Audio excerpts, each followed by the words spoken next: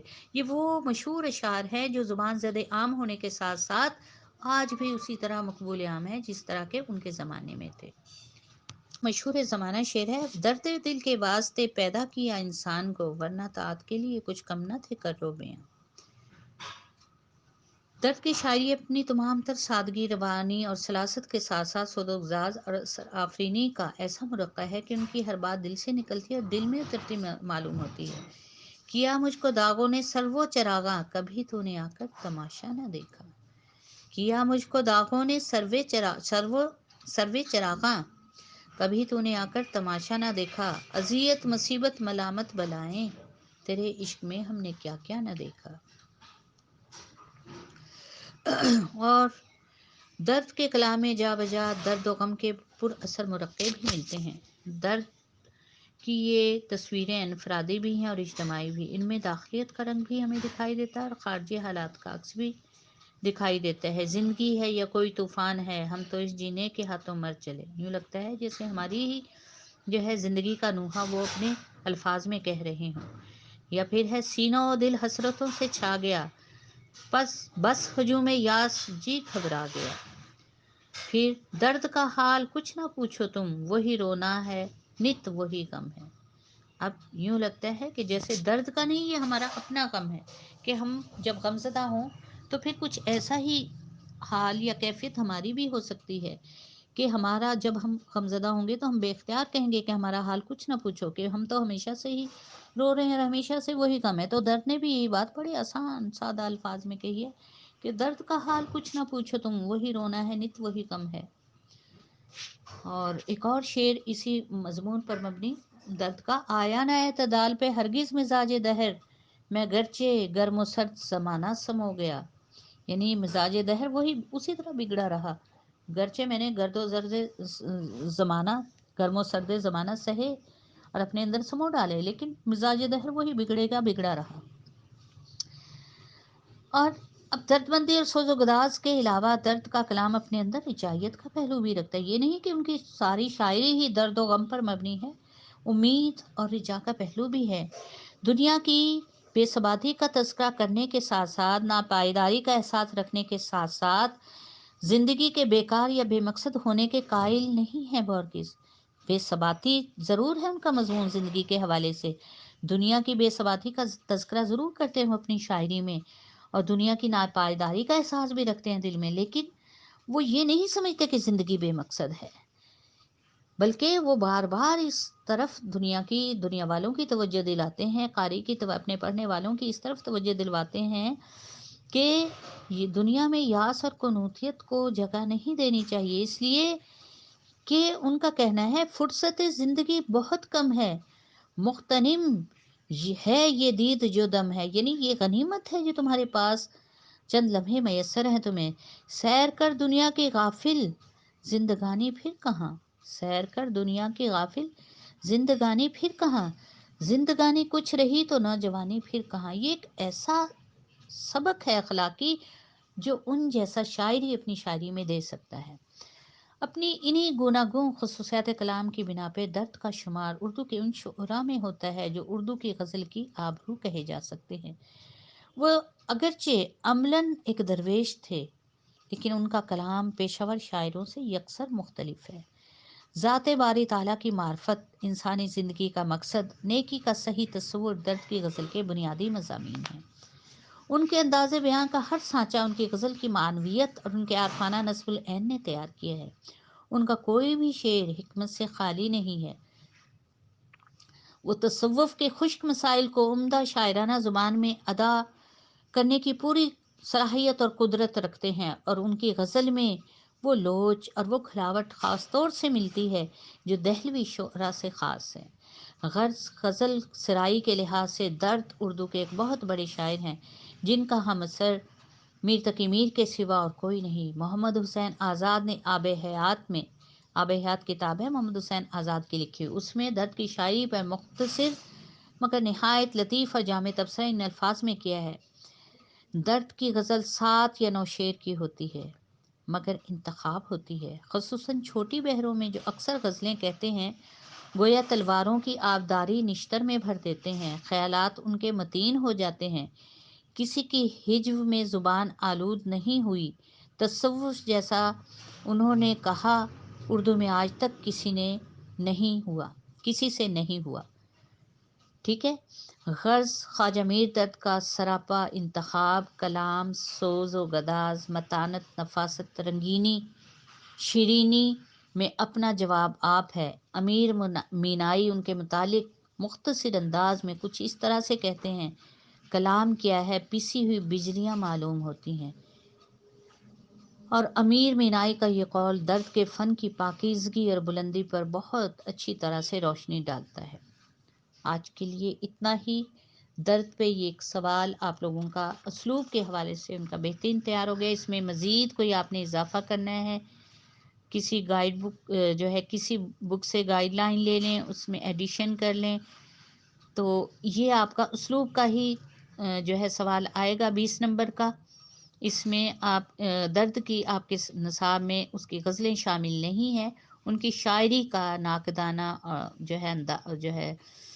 جائزہ آ سکتا ہے، ان کے اسلوب کا تنقیدی حوالے سے جائزہ آ سکتا ہے، یعنی سوال کسی طرح بھی آئے لیکن اس کا جواب یہی بنے گا۔ تو دعاؤں میں یاد رکھیے گا، اور اس کی ریٹن پریکٹس کر کے ابھی فوراً 10 بجے تک میرے پرسنل نمبر پہ اپنی حاضری بھیجیں، اپنا نام اور رول نمبر لکھ کے، ٹھیک ہے؟ دعاؤں میں یاد رکھیے گا۔ اللہ حافظ۔ مثال کے طور پہ شعر ہے: وائے نادانی کے مرتے وقت یہ ثابت ہوا، خواب تھا جو کچھ کے دیکھا، جو سنا افسانہ تھا۔ صوفیہ کرام کے ہاں وحدت الوجود کے عقیدے کا ذکر اور پرچار اکثر ملتا ہے۔ درد چونکہ ایک صوفی شاعر تھے، اس لیے ان کے کلام میں وحدت الوجود کی جھلکیاں بھی جا بجا ہم دیکھ سکتے ہیں۔ ان کا محبوب خدا تعالیٰ ہے اور انہیں ہر چیز میں اسی ایک ذات باری تعالیٰ کا جلوہ دکھائی دیتا ہے۔ اس عقیدے کے مطابق جب ہر چیز اور ہر شخص میں ایک ہی ہستی جلوہ گر ہے تو آپس کا فرق اور امتیاز بے معنی ہو کر رہ جاتا ہے، اور مختلف مذاہب اللہ تعالیٰ کا قرب حاصل کرنے کے مختلف راستے ہیں جو ایک منزل کی طرف جاتے ہیں۔ چنانچہ درد نے جگہ جگہ اپنے کلام میں اس کا اظہار کیا ہے۔ شعر سنیے: ہے جلوہ گاہ تیرا کیا غیب کیا شہادت، ہے جلوہ گاہ تیرا کیا غیب کیا شہادت، یہاں بھی شہود تیرا وہاں بھی شہود تیرا۔ یا پھر ایک اور شعر ہے: بستے ہیں تیرے سائے میں سب شیخ و برہمن، بستے ہیں تیرے سائے میں سب شیخ و برہمن، آباد تجھی سے تو ہے گھر دیر و حرم کا۔ یا پھر بڑا زبان زدہ عام اور بڑا مشہور شعر ہے ان کا: جگ میں آ کر ادھر ادھر دیکھا، تو ہی آیا نظر جدھر دیکھا۔ یا ایک اور شعر سن لیں: مدرسہ یا دیر تھا یا کعبہ یا بت خانہ تھا، مدرسہ یا دیر تھا یا کعبہ یا بت خانہ تھا، ہم سبھی مہمان تھے وہاں، تو ہی تو صاحب خانہ تھا۔ درد کے کلام میں دنیا کی بے ثباتی کا احساس اور دیگر اخلاقی مضامین بھی بڑی کثرت سے ملتے ہیں۔ ایک درویش اور صوفی ہونے کی حیثیت سے دنیا کی بے ثباتی کا احساس درد کے دل میں اوروں سے کہیں زیادہ شدت سے تھا، اس لیے کہ شاعر معاشرے کا حساس ترین فرد ہوا کرتا ہے، وہ جس بھی موضوع پر سوچے بہت شدت سے سوچتا ہے۔ تو درد بھی چونکہ ایک صوفی اور درویش شاعر تھے تو وہ ان کا حساس دل دنیا کی بے ثباتی کے حوالے سے زیادہ شدت سے سوچتا ہے، اور پھر ان کا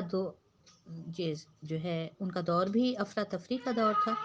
آئے دن کے حملے سے دہلی شہر کا بار بار اجڑ جانا اور اس پر مرہٹوں کا، سکھوں کا حملہ آور ہونا، اور ان حالات میں ایک شخص جو جاگیروں اور محل سراؤں کا مالک ہوتا تھا، دوسرے دن اس کی عورتیں گلیوں بازاروں میں بھیک مانگتی نظر آتی تھی۔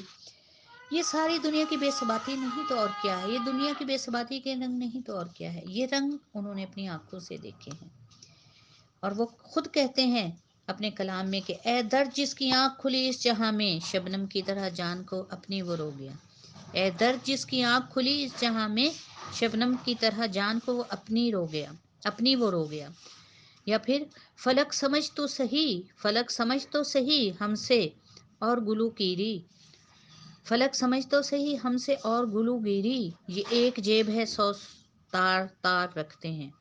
یہ ایک جیب ہے سو تار تار رکھتے ہیں. یعنی ہم سے گریوزاری یا جو ہے مگر گریوزاری کر رہے ہیں تو سمجھ. اس کی وجہ یہ ہے کہ ایک جیب ہے اور اس میں ہزاروں تار تار یعنی چیتھڑے لگے جو ہے پیوند لگی جیب ہے جس میں سے سکے بھی گر رہے ہیں.